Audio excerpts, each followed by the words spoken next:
So today we are going to start new chapter, that is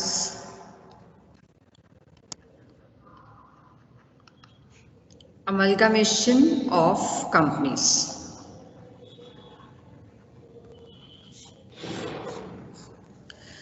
अमलगामेशन क्या होता है? अमलगामेशन को समझने के लिए हम जनरली 3 टर्म्स को समझते हैं। पहले एक टर्म तो है अमलगामेशन इटसेल्फ, एक टर्म है एब्जॉर्प्शन और एक टर्म होती है रिकंस्ट्रक्शन। सबसे पहले बात करते हैं कि अमलगामेशन क्या है। मान लीजिए 2 कंपनी हैं, एक ए और एक बी, और दोनों ही ओल्ड कंपनीज हैं और एक जैसा काम कर रही हैं, एक जैसे प्रोडक्ट बना रही हैं, आपस में राइवल्स हैं, कंपिटिटर्स हैं, और दोनों को ये लगता है कि हम मार्केट में ज़्यादा अच्छा काम कर सकते हैं अगर हम दोनों मिलकर काम करें। तो अगर ये दोनों मिल जाएं और मिलकर एक नई कंपनी का फॉर्मेशन कर लें, मान लीजिए उन्होंने एक नई कंपनी का फॉर्मेशन किया और उसका नाम रख दिया AB कंपनी लिमिटेड, तो इसको हम कहेंगे अमलगामेशन।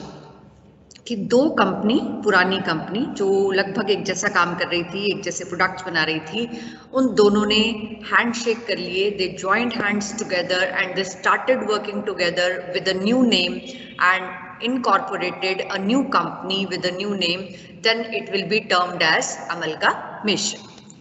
दूसरी टर्म आती है हमारे पास एब्जॉर्प्शन। एब्जॉर्प्शन के अंदर भी हमने 2 कंपनीज ली, एक कंपनी है ए, दूसरी कंपनी है बी।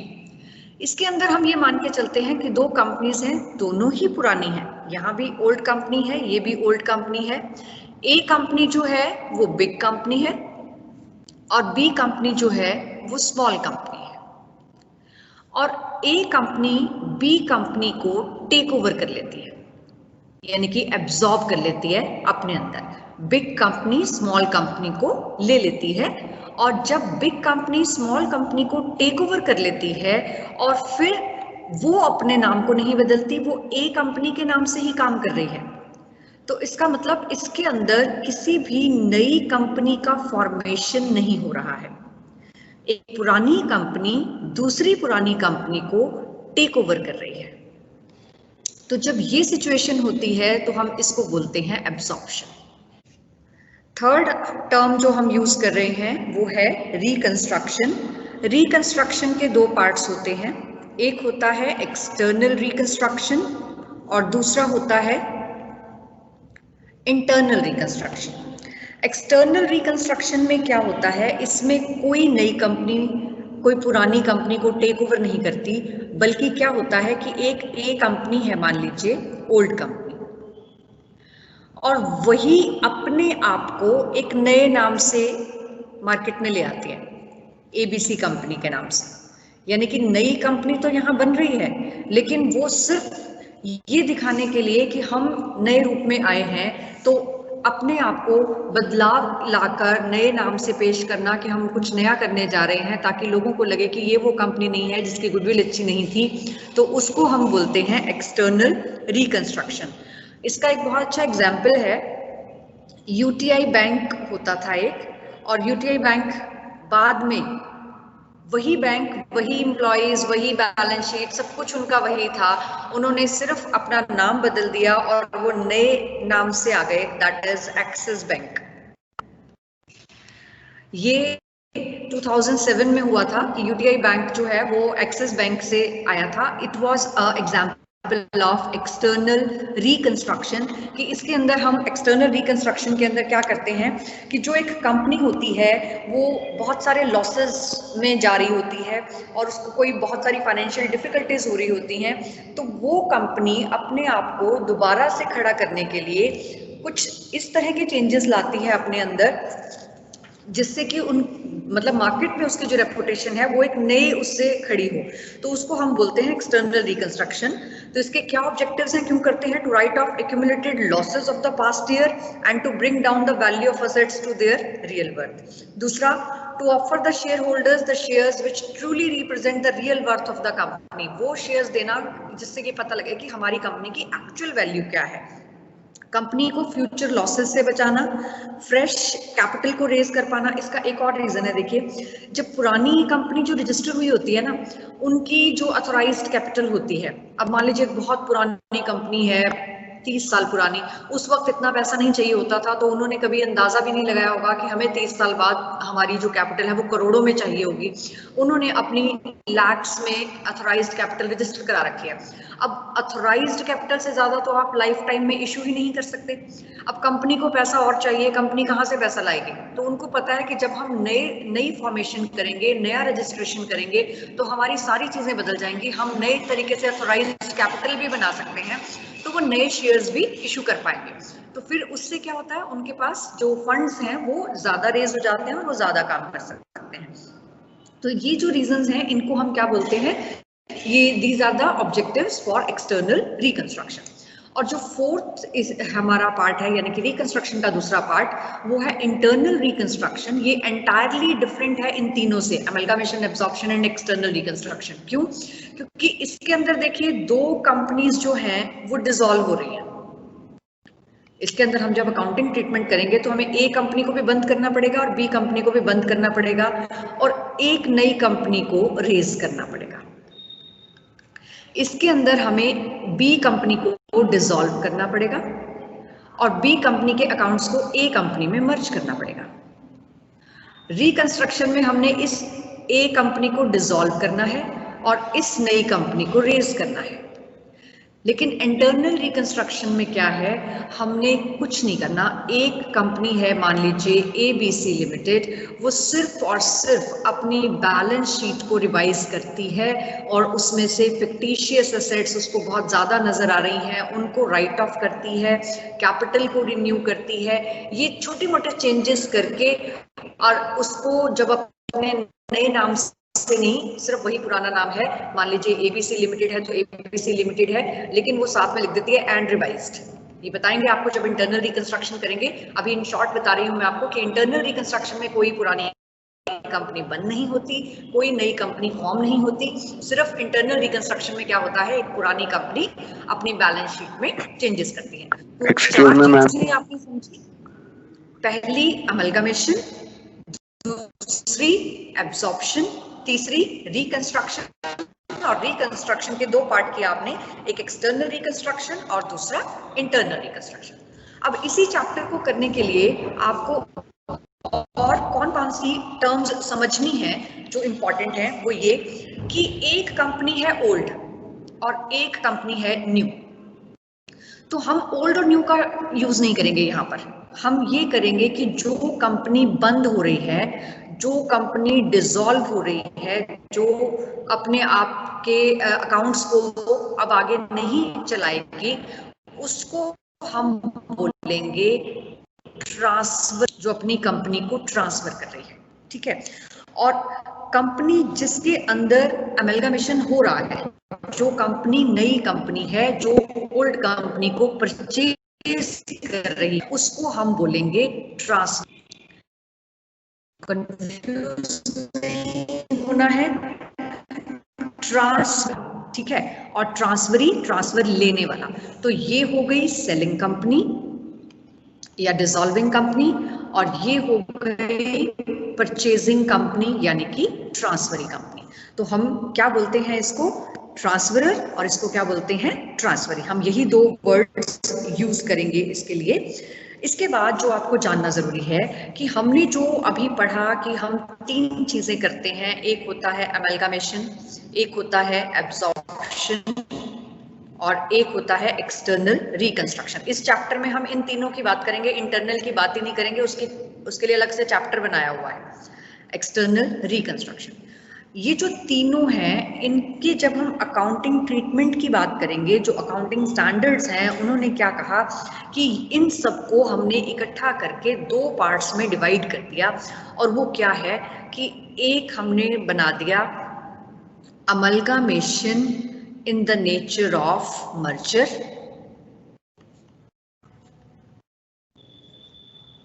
और दूसरा हमने बना दिया अमलगामेशन in the nature of purchase.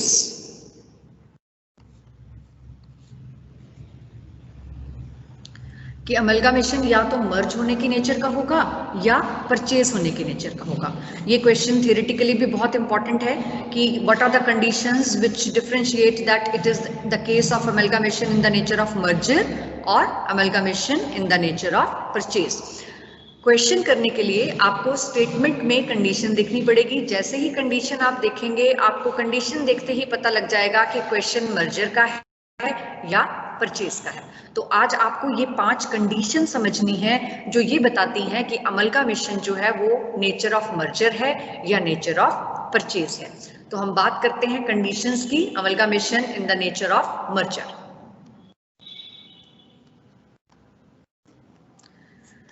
सबसे पहली कंडीशन क्या है, ध्यान से सुनेंगे आप, क्योंकि ये आपको साथ साथ याद हो जाएंगी। All the assets and liabilities of transferor company now become the assets and liabilities of transferee company। क्या मतलब हुआ कि जितनी भी बैलेंस शीट में असेट्स और लायबिलिटीज दी हुई हैं जो कंपनी बिक रही है उसकी, वो सारी की सारी असेट्स और सारी की सारी लायबिलिटीज नई कंपनी द्वारा ली जा रही हैं। अगर क्वेश्चन में लिखा हो all assets and liabilities except cash was taken over by the new company, तो आपको देखते ही पता लग जाएगा कि ये केस तो मर्जर का है ही नहीं, क्योंकि मर्जर का होने के लिए ये पांचों की पांचों कंडीशन सेटिस्फाइड, अगर एक भी कंडीशन नहीं सेटिस्फाई होती तो वो केस किसका बन जाएगा। पर तो पहली कंडीशन क्या है, all the assets and all the liabilities of transferor company now become the assets and liabilities of the transferee company. Second condition है हमारी, more than 90% of the share holders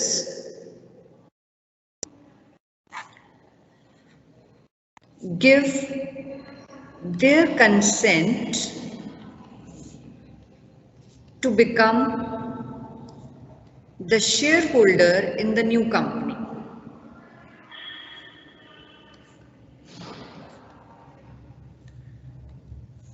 कि अगर किसी कंपनी के 90% से कम शेयर होल्डर्स ये मानते हैं कि हम दूसरी कंपनी में अपने आप को शेयर होल्डर मानेंगे, तो वो केस मर्जर का नहीं होगा, वो परचेज का हो जाएगा।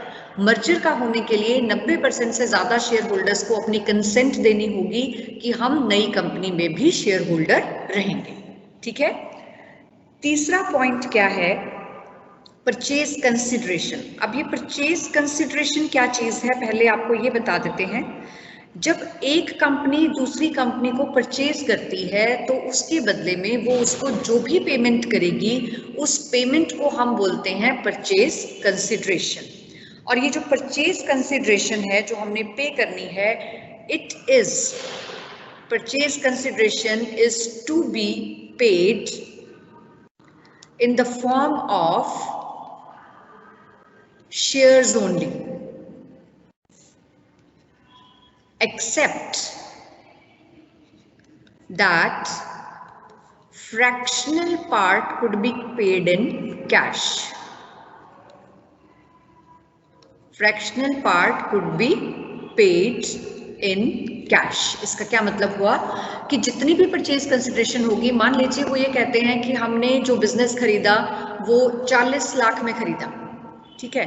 तो 40 lakhs में से अगर उन्होंने कहा कि 30 लाख की जो पेमेंट है वो शेयर्स में हुई है और 10 लाख जो है वो हमने कैश दे दिया, तो ये जो केस है ये परचेज का हो जाएगा, मर्जर का नहीं रहेगा, क्योंकि मर्जर की कंडीशन है कि सारी की सारी पेमेंट सिर्फ और सिर्फ शेयर्स में होनी चाहिए।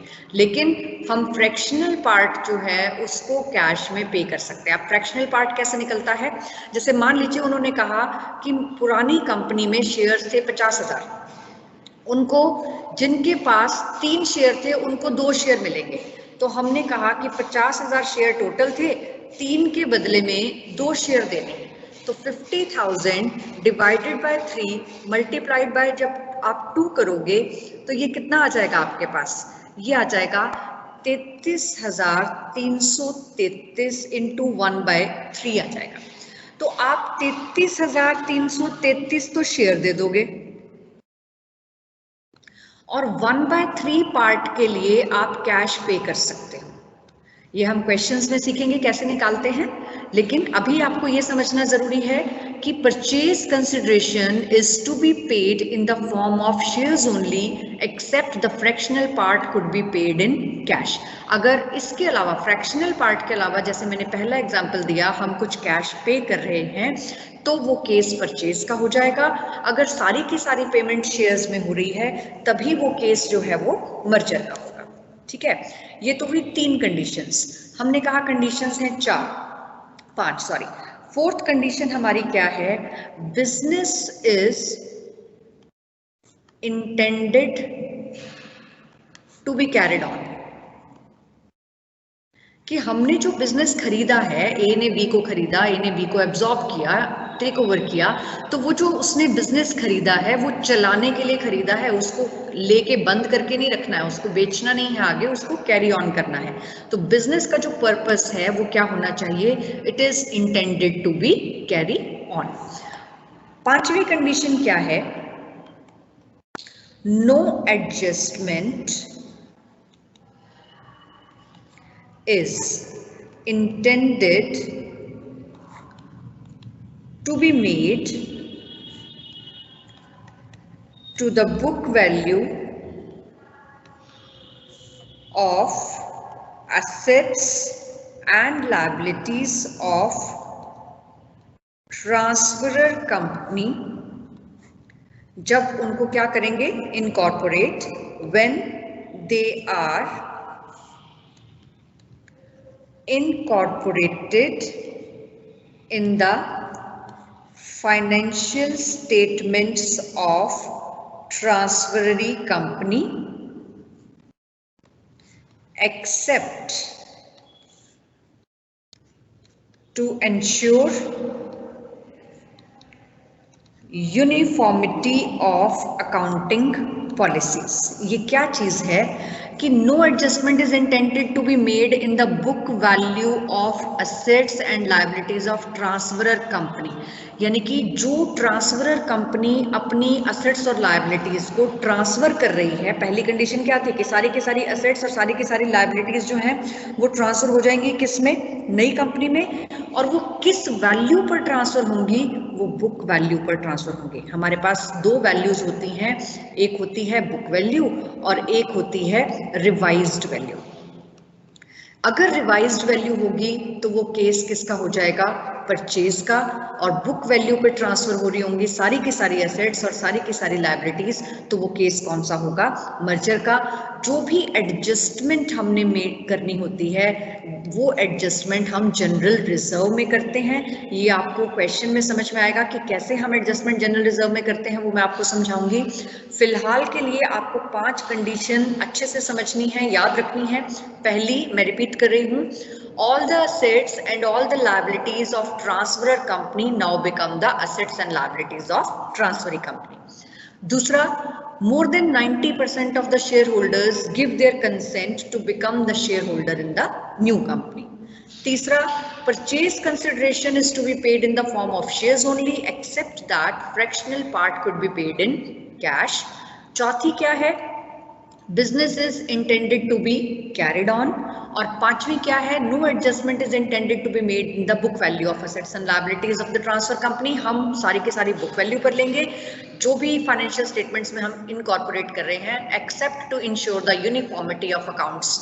जो भी अगर यूनिफॉर्मिटी में कुछ लाने के लिए हमें चेंज करना पड़े कंडीशन के लिए, बस वो होगा, अदरवाइज कोई चेंजेस नहीं होंगे। All the adjustments will be made in the general reserve. So समझ में आया आपको? Yes ma'am. Yes ma'am. Yes ma'am. आप में से कोई जो ये 5 कंडीशंस मुझे बोल के दिखाए कि कौन कौन सी कंडीशन है?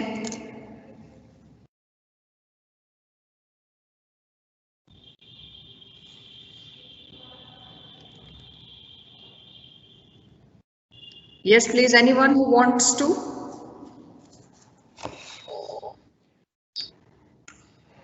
Yes ma'am. Okay, yes, tell Apurva.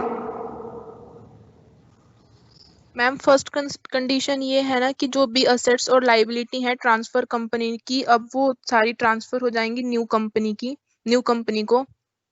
Yes. और मैम जो दूसरी है वो है कि जो शेयर होल्डिंग है वो लेस देन 90% जो है वो फेस वैल्यू पर इक्विटी की मतलब इक्विटी ट्रांसफर कंपनी को जाएगी। नहीं, और मैम दूसरा सेकंड कंडीशन क्या है? सेकंड कंडीशन है कि 90% से ज्यादा शेयर होल्डर्स अपनी कंसेंट देंगे कि हम नए कंपनी के शेयर होल्डर बनेंगे। हाँ यस मैम। Okay, third. और मैम तीसरा ये है कि जो भी हमारा पेड फॉर्म होगा ना वो only in the form of share होगा, एक्सेप्ट जो वो फ्रैक्शनल पार्ट होता है ना उसके। ठीक है, वेरी और मैम गुड। फोर्थ कंडीशन ये है कि जो भी बिजनेस को लेगा वो इस पर्पज से लेगा कि वो बिजनेस को आगे कैरी ऑन करेगा। Very good, next. और मैम लास्ट कंडीशन ये थी कि जो भी हम वो करेंगे ना, क्या कहते हैं उसको मैम, वो ना सारी जो असेट्स वगैरह होंगी ना वो ना बुक वैल्यू पर ट्रांसफर होंगी, जो न्यू वो कंपनी उसको लेगी उसको। ठीक है, यस, वेरी गुड।